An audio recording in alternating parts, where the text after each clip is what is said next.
Hello po. Ngayon po ay magbablog po tayo ng kainin natin 'to. Ay bakit? Bakit may mata? Tsaka germs.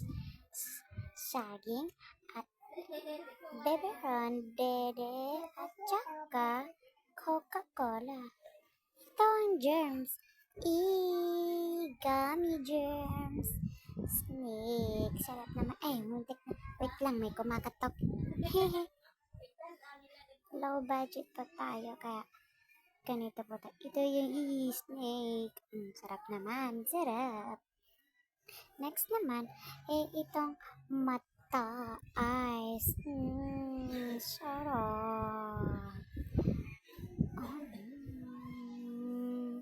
Comment lang kayo kung anong kakainin ko next. Ito, dede.